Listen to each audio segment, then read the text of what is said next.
ਵਾਹਿਗੁਰੂ ਜੀ ਕਾ ਖਾਲਸਾ ਵਾਹਿਗੁਰੂ ਜੀ ਕੀ ਫਤਿਹ। मैं ਤੁਹਾਡੀ host Farid Kaur news TV 84 ਦੇ ਨਾਲ ਵਿਊਅਰਸ। ਪਿਛਲੇ ਦਿਨੀ ਹਰਿਆਣਾ ਸਰਕਾਰ ਨੇ ਹਰਿਆਣੇ ਦੇ ਗੁਰਦੁਆਰਿਆਂ ਦੇ ਪ੍ਰਬੰਧ ਲਈ ਹਰਿਆਣਾ ਸਿੱਖ ਗੁਰਦੁਆਰਾ ਪ੍ਰਬੰਧਕ ਕਮੇਟੀ ਦਾ ਬਿੱਲ ਬਣਾਉਣ ਦਾ ਹੋਂਦ ਵਿੱਚ ਲਿਆਂਦੀ ਸੀ। ਹਰਿਆਣਾ ਵਿਧਾਨ ਸਭਾ ਨੇ ਇਸ ਬਿੱਲ ਨੂੰ ਮੈਜੋਰਟੀ ਵੋਟਸ ਨਾਲ ਪਾਸ ਕਰਕੇ ਪ੍ਰਵਾਨਗੀ ਲਈ ਗਵਰਨਰ ਹਰਿਆਣਾ ਨੂੰ ਭੇਜਿਆ, ਜਿਸ ਨੇ ਇਸ ਬਿੱਲ ਤੇ ਦਸਤਖਤ ਕਰਕੇ ਇਸ ਨੂੰ ਕਾਨੂੰਨੀ ਮਾਨਤਾ ਦੇ ਦਿੱਤੀ ਹੈ। ਪੰਜਾਬ ਦੇ ਬਾਦਲ ਅਕਾਲੀ ਦਲ ਨੂੰ ਇਸ ਨਾਲ ਬੜਾ ਵੱਡਾ ਝਟਕਾ ਲੱਗਾ, ਜਿਸ ਦੇ ਚਲਦਿਆਂ ਅਕਾਲੀ ਦਲ ਬਾਦਲ ਨੇ ਪਹਿਲਾਂ ਤਾਂ ਮੋਰਚਾ ਲਗਾਉਣ ਦੀ ਧਮਕੀ ਦਿੱਤੀ ਅਤੇ ਫਿਰ ਸਹਾਰਨਪੁਰ ਦੀ ਘਟਨਾ ਦਾ ਬਹਾਨਾ ਬਣਾ ਕੇ ਉਸ ਨੇ ਬ੍ਰੇਕ ਲਗਾਈ ਅਤੇ ਹੁਣ ਟਾਸਕ ਫੋਰਸ ਦੇ ਬੰਦਿਆਂ ਨੂੰ ਹਰਿਆਣਾ ਗੁਰਦੁਆਰਾ ਸਾਹਿਬ ਵਿੱਚ ਬਿਠਾ ਕੇ ਤਣਾਅ ਦਾ ਮਾਹੌਲ ਬਣਾ ਦਿੱਤਾ ਗਿਆ ਹੈ। ਇਸ ਮੁੱਦੇ ਬਾਰੇ ਅੱਜ ਅਸੀਂ ਦੋ ਸ਼ਖਸੀਅਤਾਂ ਨਾਲ ਗੱਲਬਾਤ ਕਰਨ ਜਾ ਰਹੇ ਹਾਂ। ਸਭ ਤੋਂ ਪਹਿਲਾਂ ਅਸੀਂ ਗੱਲਬਾਤ ਕਰਦੇ ਹਾਂ ਦਲ ਖਾਲਸਾ ਜਥੇਬੰਦੀ ਦੇ ਜਨਰਲ ਸੈਕਟਰੀ ਸਰਦਾਰ ਸਰਬਜੀਤ ਸਿੰਘ ਕੁਮਾਨ ਜੀ ਨਾਲ, ਜਿਹੜੇ ਕਿ ਇਸ ਵੇਲੇ ਸਾਡੇ ਨਾਲ ਫੋਨ ਲਾਈਨ ਤੇ ਜੁੜ ਚੁੱਕੇ ਨੇ। ਜੀ ਵੀਰ ਜੀ, ਵਾਹਿਗੁਰੂ ਜੀ ਕਾ ਖਾਲਸਾ ਵਾਹਿਗੁਰੂ ਜੀ ਕੀ ਫਤਿਹ। ਵਾਹਿਗੁਰੂ ਜੀ ਕਾ ਖਾਲਸਾ ਵਾਹਿਗੁਰੂ ਜੀ ਕੀ ਫਤਿਹ ਜੀ। ਵੀਰ ਜੀ, ਜਿਸ ਤਰ੍ਹਾਂ ਹਰਿਆਣਾ ਦੇ ਵਿੱਚ ਕਮੇਟੀ ਬਣਨ ਤੋਂ ਬਾਅਦ ਬਾਦਲ ਦੀ ਟਾਸਕ ਫੋਰਸ ਮੈਂਬਰ ਅਤੇ ਅਖੌਤੀ ਅਕਾਲੀ ਦਲ ਬਾਦਲ ਦੇ ਮੈਂਬਰਾਂ ਵੱਲੋਂ ਹਰਿਆਣੇ ਦੇ ਗੁਰਦੁਆਰਿਆਂ ਦੇ ਵਿੱਚ ਡੇਰੇ ਲਗਾਏ ਜਾ ਰਹੇ ਹਨ। ਗੁਰਦੁਆਰਿਆਂ ਨੂੰ ਕਮੇਟੀ ਦੇ ਹਵਾਲੇ ਨਹੀਂ ਕੀਤਾ ਜਾ ਰਿਹਾ। ਇਹ ਟਕਰਾਅ ਕਿੱਧਰ ਜਾਵੇਗਾ, ਇਸ ਬਾਰੇ ਆਪਣੇ ਸਭ ਤੋਂ ਪਹਿਲਾਂ ਵਿਚਾਰ ਸਾਂਝੇ ਕਰੋ। ਕੱਲ ਤੱਕ ਬਹੁਤ ਹੀ ਜ਼ਿਆਦਾ ਜਿਹੜਾ ਤਣਾਅ ਵਾਲਾ ਮਾਹੌਲ ਸੀਗਾ ਉਹ ਬਣਿਆ ਰਿਹਾ ਜੀ। ਬਹੁਤ ਜ਼ਿਆਦਾ ਟੈਨਸ਼ਨ ਜਿਹੜੀ ਸੀ ਉਹ ਪੰਥਕ ਸਭਾ ਦੇ ਵਿੱਚ ਵੀ ਸੀਗੀ, ਕਿਉਂਕਿ ਸਾਰੇ ਇਹ ਗੱਲ ਜਾਣਦੇ ਆ ਕਿ ਬਾਦਲ ਦਲ ਨੂੰ ਕੋਈ ਸ਼ਰਮ ਨਹੀਂ ਹੈਗੀ ਸਿੱਖਾਂ ਦਾ ਖੂਨ ਡੁੱਲੇ। ਉਹਨੇ ਇੱਥੇ ਪੰਜਾਬ ਦੇ ਵਿੱਚ ਬਾਦਲ ਦਲ ਨੇ ਆਪ ਗੋਲੀਆਂ ਮਾਰੀਆਂ, ਜਸਪਾਲ ਸਿੰਘ ਚੌੜਕ ਦਮਾਉਂਦੇ ਤੇ ਹੋਰ ਇਹੋ ਜਿਹੀਆਂ ਅਨੇਕਾਂ ਵਾਰਦਾਤਾਂ ਲੱਗੀਆਂ ਇੱਥੇ ਜਦੋਂ ਸਿੱਖਾਂ ਦੀਆਂ ਪੱਗਾਂ ਲਾਉਂਦੇ ਆ। ਪਰਸੋਂ ਅੰਮ੍ਰਿਤਸਰ ਦੇ ਵਿੱਚ ਵੀ ਇੱਥੇ ਜਿਹੜੀਆਂ ਸਿੱਖਾਂ ਦੀਆਂ ਪੱਗਾਂ ਇਹਨਾਂ ਨੇ ਲਾਈਆਂ ਨੇ। ਇਹਨਾਂ ਨੂੰ ਮਾਰ ਮਰਈਆ, ਕੁੱਟ ਕਟਾਪਾ, ਕੌਮ ਦੀ ਬੇਇੱਜ਼ਤੀ, ਇਹਨਾਂ ਨੂੰ ਕੋਈ ਸ਼ਰਮ ਨਹੀਂ। ਜਿਹੜਾ ਪੰਥਕ ਤੌਰ ਦੇ ਉੱਤੇ ਚਿੰਤਕ ਆ ਬੰਦਾ, ਉਹ ਸਾਰੇ ਦਾ ਸਾਰਾ ਚਿੰਤਕ ਸੀਗਾ ਕਿ ਇਹ ਜਿਹੜੇ ਹਾਲਾਤ ਨੇਗੇ ਕਿਤੇ ਆਪਸੀ ਭਰਾ ਮਾਰੂ ਜੰਗ ਦੇ ਨਾਲ ਬਦਲ ਜਾਣ, ਕਿਉਂਕਿ ਬਾਦਲ ਨੂੰ ਖੂਨ ਖਰਾਬਾ ਚਾਹੀਦਾ। ਉਹਨੂੰ ਤਾਂ ਇਹ ਕੋਈ ਫਰਕ ਨਹੀਂ ਪੈਂਦਾ ਹੈਗਾ ਕਿ 150 ਸਿੱਖ ਮਰ ਗਿਆ। ਅੱਗੇ ਉਹਦੇ ਰਾਜ ਵਿੱਚ 13 ਅਪ੍ਰੈਲ 78 ਨੂੰ ਜਾਂ ਸਰਸੇ ਵਾਲੇ ਦੇ ਮੌਕੇ ਜੋ ਕੁਛ ਹੋਇਆ ਆਪਾਂ ਨੂੰ ਸਭ ਨੂੰ ਪਤਾ। ਪਰ ਕੱਲ ਦੁਪਹਿਰੋਂ ਬਾਅਦ ਜਦੋਂ ਇਹ ਗੱਲ ਪਤਾ ਲੱਗੀ ਕਿ ਸਰਦਾਰ ਪਰਮਜੀਤ ਸਿੰਘ ਸਰਨਾ ਤੇ ਹੋਰ ਬਹੁਤ ਸਾਰੇ ਜਿਹੜੇ ਸਿੱਖ ਆਗੂ ਨੇਗੇ, ਉਹਨਾਂ ਦੇ ਯਤਨ ਨੇਗੇ ਅਕਾਲ ਤਖਤ ਦੇ ਜਥੇਦਾਰ ਨੂੰ ਵੀ ਉਹ ਮਿਲੇ ਸੀ ਪਰਸੋਂ ਆ ਕੇ। ਕੱਲ ਇੱਕ ਮੀਟਿੰਗ ਜਗਾਦਰੀ ਦੇ ਵਿੱਚ ਹੋਈ ਹੈ ਜੀ, ਹਰਿਆਣੇ ਦੇ ਬੱਚੇ ਕਸਬਾ ਪੈਂਦਾ ਉੱਥੇ। ਇਹ ਜਿਹੜੇ ਬਾਦਲ ਦਲ ਦੇ ਆ ਕੁਛ ਆਗੂ ਤੇ ਕੁਛ ਹਰਿਆਣਾ ਗੁਰਦੁਆਰਾ ਪ੍ਰਬੰਧਕ ਕਮੇਟੀ ਨਾਲ ਸੰਬੰਧਿਤ ਆਗੂ ਆ, ਇਹਨਾਂ ਦੀ ਇੱਕ ਮੀਟਿੰਗ ਕੱਲ ਹੋਈ ਆ। ਉਸ ਮੀਟਿੰਗ ਦੇ ਵਿੱਚ ਜਿਹੜਾ ਕੁਛ ਉਹਨਾਂ ਨੇ ਆਪਸੀ ਡਿਸੀਜਨ ਕੁਛ ਲਏ ਨੇ, ਕੁਛ ਉਹਨਾਂ ਨੇ ਜਨਤਕ ਕਰ ਦਿੱਤੇ ਨੇ ਤੇ ਕੁਛ ਉਹਨਾਂ ਨੇ ਰੱਖ ਲਏ ਨੇ। ਉਹਦੇ ਨਾਲ ਸਾਰਿਆਂ ਦੇ ਵਿੱਚ ਪੰਥ ਦੇ ਵਿੱਚ ਇਹ ਪ੍ਰਭਾਵ ਚਲੇ ਗਿਆ ਹੈਗਾ ਕਿ ਹੁਣ ਝਗੜਾ ਜਾਂ ਲੜਾਈ ਜਾਂ ਜਿਹੜਾ ਹੱਥੋਂ ਪਾਈ ਹੋਣ ਦਾ, ਖੂਨ ਖਰਾਬਾ ਹੋਣ ਦਾ ਖਦਸ਼ਾ ਸੀਗਾ ਉਹ ਘਟ ਗਿਆ। ਤੇ ਇਹ ਜਿਹੜੀ ਕੱਲ ਮੀਟਿੰਗ ਹੋਈ ਆ ਉਹਦੇ ਵਿੱਚ ਉਹਨਾਂ ਨੇ ਇੱਕ ਇਹ ਕਿਹਾ ਹੈਗਾ ਕਿ 5 ਮੈਂਬਰੀ ਜਿਹੜੀ ਕਮੇਟੀ ਆ ਵਿਦਵਾਨਾਂ ਦੀ ਇੱਕ ਬਣਾਈ ਜਾਊਗੀ, ਬੁੱਧੀਜੀਵੀਆਂ ਦੀ, ਇੰਟੈਲੈਕਚੁਅਲ ਦੀ, ਕੌਮ ਦੇ ਇੰਟੈਲੈਕਚੁਅਲ ਜਿਹੜੇ ਨੇ, ਔਰ ਉਹ ਇਹ ਜਿਹੜੇ ਅਗਲੇ ਮਸਲੇ ਲੱਗੇ ਉਹ ਇਹਦੇ ਉੱਤੇ ਵਿਚਾਰ ਕਰਕੇ ਸਾਰੀ ਗੱਲ ਦੱਸਣਗੇ ਕਿ ਕੀ ਕਰਨਾ ਚਾਹੀਦਾ। ਤੇ ਇਹ ਗੱਲ ਆਪਾਂ ਜਿਹੜੀ ਅਸੀਂ ਸਾਹਮਣੇ ਆਈ ਆ ਕਿ ਹਰਿਆਣਾ ਗੁਰਦੁਆਰਾ ਪ੍ਰਬੰਧਕ ਕਮੇਟੀ ਦੇ ਮੈਂਬਰਾਂ ਨੇ ਇਹ ਗੱਲ ਫਿਰ ਦੁਹਰਾਈ ਆ, ਔਰ ਮੀਟਿੰਗ ਦੇ ਵਿੱਚ ਵੀ ਤੇ ਮੀਟਿੰਗ ਤੋਂ ਬਾਹਰ ਵੀ ਉਹਨਾਂ ਦਾ ਇਹ ਸਟੈਂਡ ਆ ਕਿ ਕਾਨੂੰਨ ਅਨੁਸਾਰ ਕਮੇਟੀ ਬਣ ਚੁੱਕੀ ਆ। ਹੁਣ ਅਸੀਂ ਇਸ ਤੋਂ ਕੋਈ ਇਨਕਾਰੀ ਹੋਣ ਵਾਲੀ ਗੱਲ ਤੇ ਜਾਂ ਇਹ ਤੋਂ ਪਿੱਛੇ ਹਟਣ ਵਾਲੀ ਕੋਈ ਗੱਲ ਨਹੀਂ ਹੈਗੀ। ਜਿਹੜੀ ਸੈਟਲਮੈਂਟ ਕੋਈ ਹੁੰਦੀ ਆ ਵੀ ਇੰਜ ਕਰ ਲਓ, ਇੰਜ ਨਾ ਕਰੋ, ਸਾਊ ਤਰੀਕੇ ਨਾਲ, ਸ਼ਾਂਤੀਪੂਰਵਕ ਤਰੀਕੇ ਨਾਲ, ਉਹ ਅਸੀਂ ਕਰਨ ਦੇ ਲਈ ਅੱਗੇ ਵਧੇ ਆ। ਉਹਨਾਂ ਨੇ ਇਸ ਤਰ੍ਹਾਂ ਦਾ ਪ੍ਰਭਾਵ ਦਿੱਤਾ। ਤੇ ਇਹ ਜਿਹੜੇ ਬਾਦਲ ਦਲ ਵਾਲੇ ਨੇ ਇਹਨਾਂ ਦੇ ਬਾਰੇ ਜਿਹੜਾ ਵੀ ਇਹਨਾਂ ਨੇ ਜੇ ਹੁਣ ਮੀਟਿੰਗ ਕਰਨੀ ਕਿਉਂ ਮੰਨ ਲਈ, ਕਿਉਂਕਿ ਧਮਕੀਆਂ, ਡਰਾਵੇ, ਦਹਿਸ਼ਤ ਪਾਉਣ ਵਾਲੇ ਬੰਦੇ, ਜਥੇਦਾਰ ਅਕਾਲ ਤਖਤ ਸਾਹਿਬ ਨੂੰ ਵਰਤਣ ਵਾਲੇ ਬੰਦੇ ਅੱਜ ਕਿਵੇਂ ਹਰਿਆਣਾ ਕਮੇਟੀ ਦੇ ਸਾਹਮਣੇ ਬੈਠ ਗਏ। ਇਸ ਮੀਟਿੰਗ ਦੇ ਨਾਲ ਇੱਕ ਤਾਂ ਗੱਲ ਪੱਕੀ ਹੋ ਗਈ ਨਾ ਕਿ ਇਹਨਾਂ ਨੇ ਹਰਿਆਣਾ ਕਮੇਟੀ ਦੀ ਹੋਂਦ ਨੂੰ ਪ੍ਰਵਾਨ ਕਰ ਲਿਆ ਕਿ ਹੈਗੀ ਆ। ਜਿਹੜਾ ਹੁਣ ਤੱਕ ਕਹਿੰਦੇ ਸੀ ਉਹ ਹੈ ਹੀ ਨਹੀਂ, ਉਹ ਤਾਂ ਬਣ ਹੀ ਨਹੀਂ ਸਕਦੀ, ਉਹ ਤਾਂ ਗੱਲ ਹੀ ਨਹੀਂ ਕੋਈ ਜੀ, ਉਹ ਇਹ ਮੰਨਿਆ ਗਿਆ ਕੱਲ ਦੀ ਮੀਟਿੰਗ ਨਾਲ ਕਿ ਕੱਲ ਦੀ ਮੀਟਿੰਗ ਦੀਆਂ ਖਬਰਾਂ ਜਿਹੜੀਆਂ ਕਿ ਬਾਹਰ ਆਈਆਂ ਨੇ ਕਿ ਮੀਟਿੰਗ ਹਰਿਆਣਾ ਗੁਰਦੁਆਰਾ ਪ੍ਰਬੰਧਕ ਕਮੇਟੀ ਅਤੇ ਸ਼੍ਰੋਮਣੀ ਗੁਰਦੁਆਰਾ ਪ੍ਰਬੰਧਕ ਕਮੇਟੀ ਦੇ ਅਹੁਦੇਦਾਰਾਂ ਚ ਹੋਈ। ਹਰਿਆਣੇ ਦੀ ਕਮੇਟੀ ਦੀ ਹੋਂਦ ਕੱਲ ਪਹਿਲੀ ਵਾਰ ਇੱਕ ਤਰੀਕੇ ਨਾਲ ਪ੍ਰਵਾਨ ਕਰ ਲਈ ਆ ਸ਼੍ਰੋਮਣੀ ਗੁਰਦੁਆਰਾ ਪ੍ਰਬੰਧਕ ਕਮੇਟੀ ਨੇ, ਬਾਦਲ ਦਲ ਨੇ। ਤੇ ਇਹ ਗੱਲ ਸਰਦਾਰ ਪਰਮਜੀਤ ਸਿੰਘ ਸਰਨਾ ਜਥੇਦਾਰ ਅਕਾਲ ਤਖਤ ਸਾਹਿਬ ਨੂੰ ਮਿਲੇ ਸੀਗੇ, ਉਦੋਂ ਵੀ ਇਹੀ ਗੱਲ ਉਹਨਾਂ ਨੇ ਕਹੀ ਸੀਗੀ ਕਿ ਜਥੇਦਾਰ ਸਾਹਿਬ ਕਮੇਟੀ ਕਾਨੂੰਨ ਅਨੁਸਾਰ ਹੋਂਦ ਵਿੱਚ ਆ ਚੁੱਕੀ ਆ। ਹੁਣ ਤਾਂ ਤੁਹਾਡਾ ਫਰਜ਼ ਇਹੀ ਬਣਦਾ ਕਿ ਇਹ ਦੋਨੇ ਧਿਰਾਂ ਆਪਸ ਵਿੱਚ ਟਕਰਾਉਣ ਨਾ। ਤੁਸੀਂ ਸ਼੍ਰੋਮਣੀ ਕਮੇਟੀ ਅਤੇ ਹਰਿਆਣਾ ਸਿੱਖ ਗੁਰਦੁਆਰਾ ਪ੍ਰਬੰਧਕ ਕਮੇਟੀ ਦੋਨਾਂ ਦੇ ਸਿਰਾਂ ਤੇ ਹੱਥ ਰੱਖੋ ਤਾਂ ਕਿ ਤੁਹਾਡਾ ਵੀ ਸਤਿਕਾਰ ਬਣਿਆ ਰਹੇ, ਤੇ ਨਹੀਂ ਤਾਂ ਕਮੇਟੀ ਤਾਂ ਹੁਣ ਜਾ ਹੀ ਚੁੱਕੀ ਆ।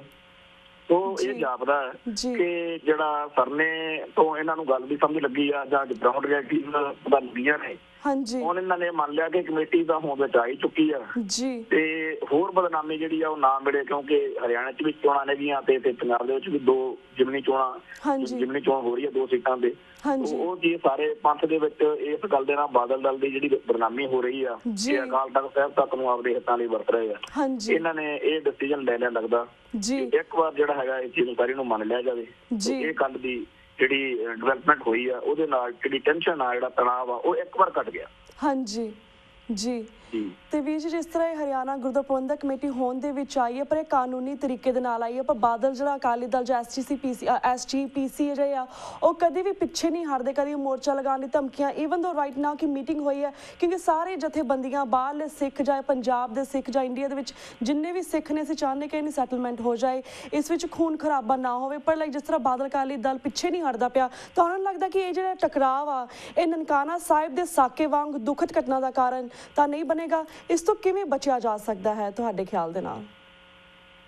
ਦੇਖੋ ਜੀ, ਬਾਦਲ ਦਲ ਦਾ ਇੱਕ ਸਿੱਧਾ ਜਿਹਾ ਫੜਿਆ ਹੈ ਫਾਰਮੂਲਾ ਬਈ ਜਿਹੜਾ ਸਾਡੇ ਹਿੱਤਾਂ ਤੇ ਸਾਡੀਆਂ ਨੀਤੀਆਂ ਦੀ ਵਿਰੋਧਤਾ ਕਰਦਾ ਉਹ ਪੰਥ ਲੋਕੀ ਹੈ, ਦੂਜਾ ਉਹਨੂੰ ਕਹਿਣਾ ਹੁੰਦਾ ਵੀ ਇਹ ਕਾਂਗਰਸ ਦੇ ਏਜੰਟ ਵਾ। ਤੇ ਇਹ ਚੀਜ਼ ਜਿਹੜੀ ਹੈਗੀ ਆ, ਜਿੰਨਾ ਟਾਈਮ ਕੋਈ ਬੰਦਾ ਆਪਦੇ ਜਿਹੜਾ ਹਿੱਤ ਲਈ ਆਪਦੇ ਕੌਮ ਦੇ ਹੱਕ ਲਈ ਲੜ ਰਿਹਾ, ਜਿੰਨਾ ਟਾਈਮ ਤਾਂ ਉਹ ਇਸ ਗੱਲ ਦੀ ਪਰਵਾਹ ਕਰਦਾ ਮੈਨੂੰ ਇਹ ਬਦਨਾਮ ਕਰਨ, ਉਹਨਾਂ ਟਾਈਮ ਤਾਂ ਹੁੰਦੀ ਹੈ ਸਥਿਤੀ ਹੋਰ। ਪਰ ਜਦੋਂ ਹੁਣ ਇਹਨਾਂ ਨੇ ਹਰਿਆਣੇ ਦੀ ਖਾਸ ਤੌਰ ਤੇ ਸਿੱਖ ਲੀਡਰਸ਼ਿਪ ਦੀ ਗੱਲ ਕਰੀਏ, ਉਹਨਾਂ ਨੇ ਇਹ ਜਿਹੜਾ ਡਰ ਸੀ, ਇਹ ਜਿਹੜੀ ਦਹਿਸ਼ਤ ਸੀ, ਜਿਹੜਾ ਇਹਨਾਂ ਦਾ ਹਥਿਆਰ ਸੀਗਾ ਵੀ ਬਲੈਕਮੇਲਿੰਗ ਕਰਦੇ ਸੀ ਵੀ ਤੂੰ ਕਾਂਗਰਸ ਨਾਲ ਰਲਿਆ, ਉਹਨਾਂ ਨੇ ਨਹੀਂ ਲਾਤਾ। ਉਹਨਾਂ ਨੇ ਸਿੱਧਾ ਸਪਸ਼ਟ ਹੋ ਕੇ ਹੁੱਡੇ ਦਾ ਭੁਪਿੰਦਰ ਸਿੰਘ ਹੁੱਡਾ ਕਾਂਗਰਸ ਦੇ ਲੀਡਰ ਉਹਨਾਂ ਦਾ ਉੱਥੇ ਸਾਥ ਲਿਆ ਤੇ ਦਿੱਤਾ।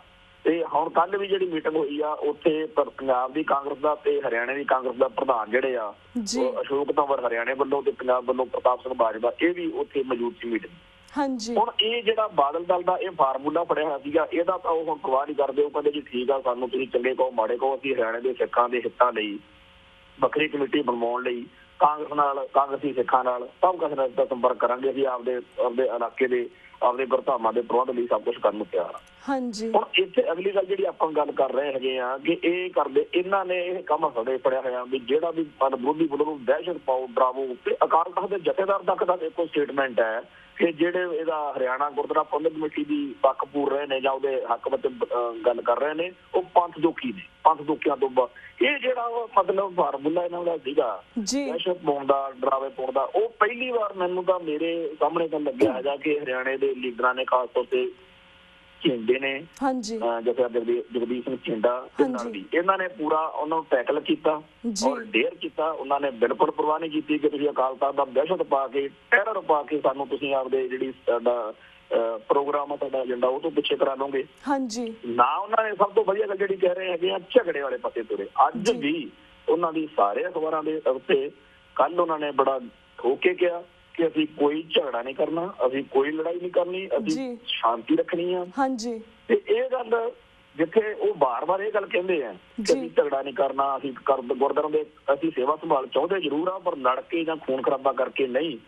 ਦੂਜੇ ਪਾਸੇ ਬਾਦਲ ਦਲ ਦਾ ਸਾਰਾ ਜਿਹੜਾ ਸੋਚ ਸਿਸਟਮ ਆ ਉਹ ਸਪਸ਼ਟ ਵਾ ਵੀ ਬਦਮਾਸ਼ਾਂ ਵਰਗੇ ਬੰਦੇ ਜਿਹੜੇ ਡਾਂਗਾਂ, ਹਾਕੀਆਂ, ਕਿਰਪਾਨਾਂ ਲੈ ਕੇ ਜਿਹੜੇ ਮਤਲਬ ਅਸਲਾ ਲੈ ਕੇ ਉੱਥੇ ਪਹੁੰਚੇ ਹੋਏ ਨੇ, ਪਤਾ ਨਹੀਂ ਕੀ ਕਰ ਦੇਣਾ। ਤੇ ਜਿਹੜੀ ਗੱਲ ਤੁਸੀਂ ਕਹਿ ਰਹੇ ਹੋ ਨਨਕਾਣਾ ਸਾਹਿਬ ਦੇ ਸਾਕੇ ਵਾਲੀ, ਉਹ ਤਾਂ ਪੂਰੀ ਤਿਆਰੀ ਨੇ, ਉਹਨਾਂ ਨੂੰ ਤਾਂ ਇਹ ਗੱਲ ਪਰਵਾਹੀ ਨਹੀਂ ਹੈਗੀ ਵੀ ਕੀ ਹੁੰਦਾ। ਉਹ ਤਾਂ ਕਹਿੰਦੇ ਜੀ ਬੱਚਾ 10-50 ਤੱਕ ਮਰ ਜਾਣ ਦਾ ਕੋਈ ਗੱਲ ਨਹੀਂ, ਕਿਉਂਕਿ ਜਦੋਂ ਇਹ ਬੰਦੇ ਬਾਰ-ਬਾਰ ਇਹ ਕੁਝ ਕਰ ਚੁੱਕੇ ਆ ਇਹਨਾਂ ਨੂੰ ਹੈ ਨਹੀਂ। ਇਹ ਦੂਜੀ ਪੰਥਕ ਫੋਰਸਸ ਨਹੀਂ ਆ ਜਿਹੜੀਆਂ ਬਾਦਲ ਤੋਂ ਬਿਨਾਂ ਪੰਥ ਦਾ, ਉਹ ਸਾਰੇ ਦੀ ਸਰਦਰਦੀ ਆ, ਉਹ ਸਾਰਾ ਬੜਾ ਚਿੰਤਤ ਆ।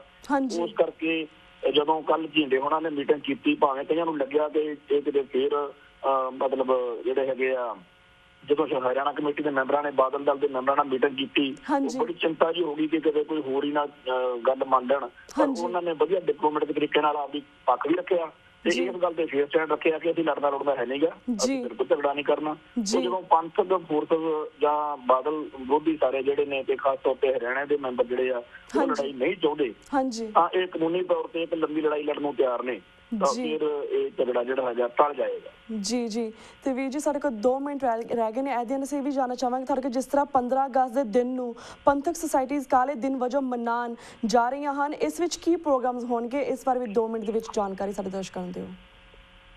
ਇੱਥੇ ਅਲੱਗ-ਅਲੱਗ ਜਥੇਬੰਦੀਆਂ ਵੱਲੋਂ ਇਹਦਾ ਆਪਣੇ ਆਪਣੇ ਤਰੀਕੇ ਨਾਲ ਪੰਜਾਬ ਦੇ ਵਿੱਚ ਜਿਹੜਾ ਹੈਗਾ ਪ੍ਰੋਗਰਾਮ ਕੀਤੇ ਜਾਂਦੇ ਨੇ ਜੀ। ਤੇ ਦਲ ਖਾਲਸਾ ਦੇ ਵੱਲੋਂ ਮੈਂ ਦੱਸਣਾ ਚਾਹਾਂਗਾ ਸਾਡੇ ਸਰੋਤਿਆਂ ਨੂੰ, ਸਾਡੇ ਸੁਣਨ ਵਾਲੇ ਸਾਰੇ ਵੀਰਾਂ ਨੂੰ, ਤੇ ਆਪਾਂ ਨੂੰ ਪਤਾ ਹੈ ਕਿ 14 ਅਗਸਤ ਨੂੰ ਪਾਕਿਸਤਾਨ ਦਾ ਜਿਹੜਾ ਆਜ਼ਾਦੀ ਦਿਵਸ ਆ, ਇੰਡੀਪੈਂਡੈਂਟ ਡੇ ਹੈ, ਇੰਡੀਪੈਂਡੈਂਸ ਡੇ, ਉਹ ਮਨਾਉਂਦੇ ਆ ਕਿਉਂਕਿ ਪਾਕਿਸਤਾਨ ਤੇ 14 ਅਗਸਤ ਨੂੰ ਉਹਨਾਂ ਨੂੰ ਆਜ਼ਾਦੀ ਦਾ ਮਿਲਿਆ। ਇਹਨਾਂ ਨੂੰ ਉਦੋਂ ਮਹਿਮ ਪੈ ਗਿਆ ਸੀਗਾ ਵੀ 14 ਅਗਸਤ ਨੂੰ ਨਹੀਂ ਮਨਾਈ ਦੀ, ਇਹਨਾਂ ਨੇ ਫਿਰ 15 ਅਗਸਤ ਰੱਖੀ ਸੀ ਸਾਡੇ ਹਿੰਦੁਸਤਾਨ ਵਾਲਿਆਂ ਨੇ। ਸੋ ਹਿੰਦੁਸਤਾਨ ਦੇ ਵਿੱਚ 15 ਅਗਸਤ ਨੂੰ ਤੇ ਇਹ ਦੋਨੇ ਮੁਲਕ ਦਾ, ਦੋਨੇ ਕਮਿਊਨਿਟੀਆਂ, ਆਮ ਤੌਰ ਤੇ ਕਿਹਾ ਜਾਂਦਾ ਹੈਗਾ ਵੀ ਮੁਸਲਮਾਨਾਂ ਨੂੰ ਪਾਕਿਸਤਾਨ ਮਿਲ ਗਿਆ 14 ਅਗਸਤ ਨੂੰ, ਹਿੰਦੂਆਂ ਨੂੰ ਹਿੰਦੁਸਤਾਨ ਮਿਲ ਗਿਆ 15 ਅਗਸਤ ਨੂੰ। ਸੋ ਸਿੱਖਾਂ ਨੂੰ ਅਜੇ ਤੱਕ ਕੁਝ ਮਿਲਿਆ ਨਹੀਂ। ਤੇ ਸਾਡੇ ਜਿਹੜੀ ਉਸ ਟਾਈਮ ਤੋਂ ਸਰਦਾਰ ਕਪੂਰ ਸਿੰਘ ਵੀ ਗੱਲ ਕਹਿੰਦੇ ਹੁੰਦੇ ਸੀਗੇ ਵੀ ਹਿੰਦੂਆਂ ਨੇ ਰਾਜ ਲੈ ਲਿਆ, ਸਿੰਘ ਰਹਿ ਗਏ ਕਸ਼ਹਿਰਿਆਂ ਜੋਗੇ ਜੀ। ਉਸ ਉੱਤੇ ਅਸੀਂ ਪਹਿਰਾ ਦੇ ਰਹੇ ਹੈਗੇ ਆ ਕਿ ਸਾਨੂੰ ਆਪਣਾ ਰਾਜ ਭਾਗ ਚਾਹੀਦਾ। 13 ਅਗਸਤ ਨੂੰ ਅਸੀਂ ਜਲੰਧਰ ਦੇ ਵਿੱਚ ਗੁਰਦੁਆਰਾ 9ਵੀਂ ਪਾਤਸ਼ਾਹੀ ਦੇ ਵਿੱਚ ਆਜ਼ਾਦੀ ਸੰਕਲਪ ਦਿਵਸ ਜਿਹੜਾ ਹੈਗਾ ਪ੍ਰੋਗਰਾਮ ਉੱਥੇ ਰੱਖਿਆ। ਉੱਥੇ ਅਸੀਂ ਕਨਵੈਨਸ਼ਨ ਕਰਾਂਗੇ, ਕਾਨਫਰੰਸ ਕਰਾਂਗੇ, ਉੱਥੇ ਲੋਕਾਂ ਨੂੰ, ਆਪਣੇ ਸਿੱਖ ਭਾਈਚਾਰੇ ਨੂੰ ਜਿਹੜੀ ਆਪਣੀ ਕੌਮ ਦੀ ਆਜ਼ਾਦੀ ਦਾ ਕਨਸੈਪਟ ਆ ਉਹਦੇ ਬਾਰੇ, ਆਜ਼ਾਦੀ ਦੀਆਂ ਜਿਹੜੀਆਂ ਖਾਲਿਸਤਾਨ ਦੀ ਸਾਡੀ ਸਿਰਜਣਾ ਦੀਆਂ ਅੱਜ ਦੀਆਂ ਮੌਜੂਦਾ ਸਥਿਤੀਆਂ, ਉਹਦੇ ਬਾਰੇ ਸਾਰੀ ਗੱਲਬਾਤ ਜਿਹੜੀ ਹੈਗੀ ਆ ਤੇ ਡਿਸਕਸ ਹੋਏਗੀ। ਜੀ ਜੀ। ਤੇ ਵੀਰ ਜੀ thank you so much for your time. ਸਾਡਾ ਹੁਣ ਵਕਤ ਬ੍ਰੇਕ ਵੱਲ ਜਾ ਰਿਹਾ, ਤੁਹਾਡੇ ਕੋਲ ਇਜਾਜ਼ਤ ਲੈਣ ਦਾ ਵੀ ਟਾਈਮ ਹੋ ਰਿਹਾ ਤੇ ਇਸੇ ਤਰ੍ਹਾਂ ਵੱਖ-ਵੱਖ ਪੰਥਕ ਮੁੱਦਿਆਂ ਦੇ ਉੱਪਰ ਅਸੀਂ ਤੁਹਾਡੀ ਗੱਲਬਾਤ ਤੁਹਾਨੂੰ ਰੂਬਰੂ ਕਰਵਾਉਂਦੇ ਰਹਾਂਗੇ ਆਪਣੇ ਦਰਸ਼ਕਾਂ ਦੇ ਨਾਲ। ਹੁਣ ਸਾਡੇ ਕੋਲ ਇਜਾਜ਼ਤ ਲੈਂਦੇ ਹਾਂ। ਵਾਹਿਗੁਰੂ ਜੀ ਕਾ ਖਾਲਸਾ, ਵਾਹਿਗੁਰੂ ਜੀ ਕੀ ਫਤਿਹ।